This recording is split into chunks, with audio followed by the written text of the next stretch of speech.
Hello, our audio magician partners Isotope have a new creative suite sale.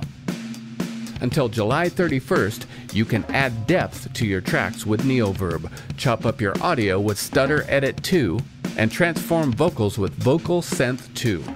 All for just $29. Also get 10% off other Isotope software with code FRET10. That's FRET10 at isotope.com. izotope.com. Ruinous loves it, and you will too. Go get it.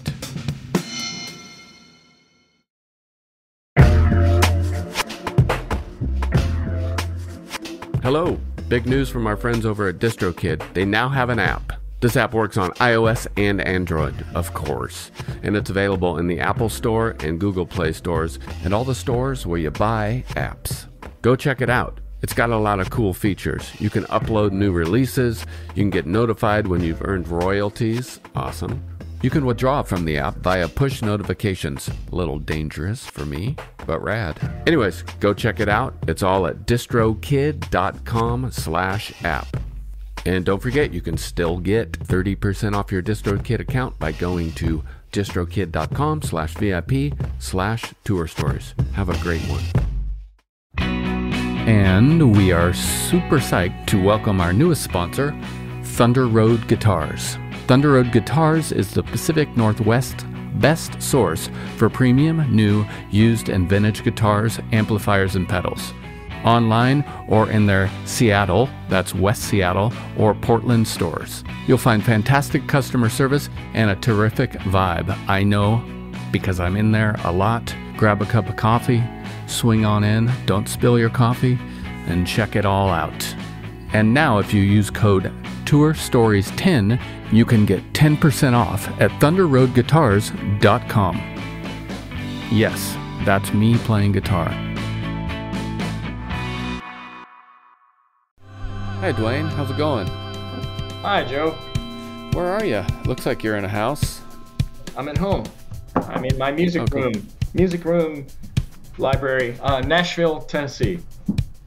How's Nashville these days? I haven't been in, well, I guess I was there a year ago. How's it feeling? It's okay. It's been pretty mellow lately. It's summer, you know, so it's really hot and humid and all that. But it's changed a lot. I've been here 25 years. You know, it was always the big country music town, but that was it. But now it's a big rock center. You got the Black Keys, you got Jack White, you got Kings of Leon, you got all that happening. Yeah. I guess I've been going there, playing shows for 25 years, and I recognize that change too. I certainly really like playing shows there last 5 or 10 years. They've been lively, so I always look forward to going back. Where would you play? I don't remember. It seems like it's a new venue every time popping up. Maybe the last time I played there was with opening for Tears for Fears, and it was some, you know, outdoor arena, not arena, you know, outdoor place. I don't know. They seem to be converted warehouses. I wish I could remember the names of them, but both nice places. Oh, probably the Cannery Ballroom. That sounds Cannery familiar. Ballroom and Yeah. A lot of the mid-size places were affected, you know, the COVID thing and so you've been there 25 years. Where did you largely grow up? Was it in Chicago or the Midwest? Midwest. I was born in Ann Arbor, Michigan, and I grew up in the Detroit area. Oh, okay. There's a suburb of Detroit called Plymouth, right in between Detroit and Ann Arbor. Yeah. And it was, you know, you're an industrial hub kind of area, but you know, there was a lot of music and a lot of great bands and guitar players came from there. Yeah. And of course, between Detroit and Ann Arbor, everyone of note played there. Like that was considered a strategic place to play. You had to play there. You had to, if they liked you there, then you're doing all right. And so I saw everybody. I saw everything. So yeah, it was good. And then I moved to Texas for a few years, Austin, which is a great music town. Yeah. And that's where I met the guys who from Scratch Acid, who later broke up, and then we became the Jesus Lizard and moved to Chicago. And what was your relationship with performance or training or just playing music as a youngster? Well, I was fortunate in that, my parents were both amateur musicians. They just had regular jobs, but there was a Hmm. piano in the house and everybody played it. My mom read music and played classical stuff. My dad played by ear and played like swing and big band and stuff like Oh. that. And we were encouraged to take lessons, and so we did. And then when I got to be, I don't know, 11 or 12 or so, I think a guitar came in the house through my older sister. And when she wasn't playing it, which was most of the time, I would play it. And I kind of started from there, and then just taking less local lessons and all that. I ended up going to college. I could actually go to college for music at Eastern Michigan University. They had a Hmm. guitar department, um, and I wasn't great in high school, but I had good SATs, and my audition was good, and so and that I had a scholarship for 1 year, or a cash award kind of thing. Um, and so, yeah, that took us to like 1984 when I graduated. Then I moved to Texas and kind of started from there. So I was playing in bands before I had a driver's license. I would play gigs and either with older kids who could drive, or my first gig ever, I think my mom dropped me off Yeah. playing like a dance at a youth center or something. My kid, who is 10, just asked me how old I was when I first started touring, and I was like, I was 14, and that's when I started my first band. But he could not believe that I was in a band and played songs when I was 14. Yeah. Yeah. Kids, they spend most of their time on the computer now and on the I know. internet and things Yeah. rather than the reality-based things. Well, we're here to celebrate Rack, the new The Jesus Lizard record. Sorry if I just say Jesus Lizard. I'm sure people have been saying that your entire rock and roll life. Well, it depends. Like just now in that sentence, if you said the new album by the Jesus Lizard, that would be right. And Yeah. it is the Jesus Lizard. But if you're saying the new Jesus Lizard, it would sound weird to say the Jesus Lizard album. Yeah. Um, Yeah. Well, we're here to celebrate that, or at least I am. It is an incredible record. It retains Thank you. all the special heaviness, and I have yet to be able to describe the type of heaviness that y'all deliver. But it also has this energy, and again, it's been some time. It's been over 20 years. What did you do to generate that energy, or did you put it in the freezer and just preserve it? Well, it was there. It was there all along. I mean, we've been playing shows back together since 2009, kind of intermittently. Yeah. So, we still sound good together. We still play well together, and we get along and all that. So we just started. You start a little bit at a time, a couple of new ideas, and I would play it, sound check, or sitting around a hotel room, and somebody go, "What's that?" And I'd say, "Oh, it's a new thing." And they'd say, "Well, what are you going to do with it?" And I'd say, "Well, I think it should be a Jesus Lizard song. God damn it! If only just to have new songs to play, right? Yeah. Just to have, Right. for me, I'm very practical. If we're going to play shows, why not play some new songs? So we're not playing the new, and then as the new songs accumulate, it starts to take on a personality. It seems like it starts to patterns seem to present themselves, and it starts to look like a cohesive collection of material. And that at that point it becomes, well, like a short story collection or an art gallery portfolio, or then you get like a collection. That is an album. Okay. So it was there, and I think even though we're all older, we're all still in pretty good health. We're all still in good shape, and there's plenty of things to be angry about right now. There's plenty Oh of God. things to get your back up, but there has to be more than just anger, or it's a very one-dimensional thing. Hmm. And do you see your guitar playing or the songwriting? Is there anything you see differently in this record than previous? Um, no, I think as you get older, you kind of become a more refined version of yourself. I think that you're not going to reinvent yourself completely. I think it would be contrived and artificial to do so, especially for me at this point. There are certain characteristics that for me, for rock guitar, I want to hear myself do. And Yeah. a certain sort of rhythm guitar playing, a certain sort of, whether it's rhythm or lead or whatever. So I just come up with things that I think sound good in the moment and fit Yeah. together. And I run it up the flagpole and see what the other guys think. Sure. And if they're into it, then I figure, okay, if I like it and they all like it, then other people are going to like it too. Right. I've never been good at fooling myself. I'm not the type to think something is great when deep down I know it isn't. Yeah. And I've always been brutally strict with myself on quality control. And early on when we were working on this album, we said, we got to have the quality control has to be tight on this because we cannot afford to have, some just crap out there. Well, I think you fulfilled that mission, that's for sure. It just seems like you didn't stop playing, I guess, to put it as simple as possible. It just... Well, thank you. Yeah, thank you. I think it's a continuation. We have evolved to this. This is where we are now, and hopefully other people will like it too. Well, I'd like to play hide and seek. Is that cool? Sure. All right.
Wonderful.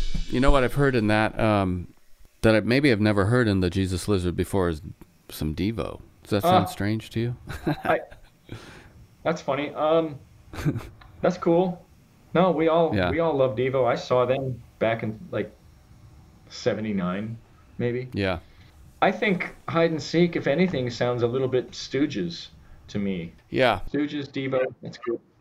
Stooges, Devo. Yeah. How do you typically get together and write and record? And or how did you make this record in the studio all together? Yeah, we recorded live. Typically, the songs, like, this took several years to come together. And one of us, usually myself or the bassist, David Sims, will come up with a couple of riffs or something, and make a home recording, a home demo, and then share it with the others. And then we would when we had enough of these, we would get together and work out the final arrangements and see if there's some vocals ready to go, and then make a simple practice tape. And then we'd refine it some more. Then next time we get back together, maybe there's a couple more new things. And in this case, the producer was Paul Allen. He had a mobile recording unit, and we would go to these big, rent a practice space in a nice big place, SIR, Nashville, very professional, and set up and then make a demo right there in the rehearsal space. And then as time, you listen to it and you tweak the arrangements a little more and a little more. And then eventually we went into the studio, and the studio was Audio Eagle, which is the studio owned by Patrick Carney of the Black Keys. And what a lovely studio, just full of top-notch gear. And we recorded live in the studio, like guitar, bass, and drums cranking away. Sometimes David would sing along like a scratch vocal, and sometimes that was the keeper. But sometimes he wouldn't, and we did it just like we did in the old days. Recorded direct, and if there was we'd listen down, and we'd decide right there if that was the keeper take. If there was any little things that needed to be fixed right there, like a slight guitar glitch or bass glitch or whatever, and we'd fix it right there. Usually there was never more than one or two things, sometimes none. And then move on to the next song. And then wham, within a week, we had basic tracks for everything. All right. And then went back and did vocals and guitar overdubs and things. We knocked it out. With that, it was all fully tracked, everything, in about 2 weeks. And there's songs that aren't on the album. There's 3 other songs that might show up somewhere later. So it was basically 2 songs a day. Or a song a day for 2 weeks, put it that way. I mean, I guess in one way it does sound fast to me, but I don't know. I've made recordings like that before too. It just kind of comes together. Sure. You have your process, and it just you don't think too much about it. A little confidence goes a long ways. Absolutely, sure. And then what are the plans to tour this year? Well, we've got a lot. We've got stuff booked starting in September, and it will through a week before Christmas, and then we're booked. We'll be going to the UK in January and come back to the States, the West Coast, and points beyond into 2025. Thorough touring. I've been thinking about this for a few years because there seems to be great popularity in heavier type music like Idols in England. That when I first heard Idols, I just naturally thought, this sounds like these kids have been listening to the Jesus Lizard and other touch and go bands of early 90s. Do you have that thought ever? Yeah. It sounded like they took Big Black and the Jesus Lizard and whoever and mashed it together. Yeah. But it's got its own spin. It's got a fresh spin. Yeah. I like it. I like it too, and the fact that they've had such success, to me, is a good sign. Like, there's an audience for this kind of music, and they haven't had it in a while. And now there's more of it coming, and once again, the timing couldn't be better. Yeah, my thoughts exactly. I've really so happy that country is celebrating that this kind of music. It's great. You have any other projects going right now? No, I give lessons online through a company called Lesson Face. No, things come and go. I get things pitched at me, and then I say, okay, well, let's see what happens, and then they kind of come and go. But no, I'm focusing on this. This is gonna, once we get playing again, it's gonna be all we can do to keep it together and just go out and play. Cool. All right. Well, record's great. Again, I can't say it enough. And most importantly, I guess the other thing I forgot to mention is when I first hear any Jesus Lizard record, I just automatically go to seeing you live. So I look forward to that. I'm in Seattle. I'll be at the show. Looking forward to it. Great. All right. Well, thanks for your time. Nice to meet you. Good to talk to you. Thank you. Thank you. All right. Take care. Thank you, Joe. Bye.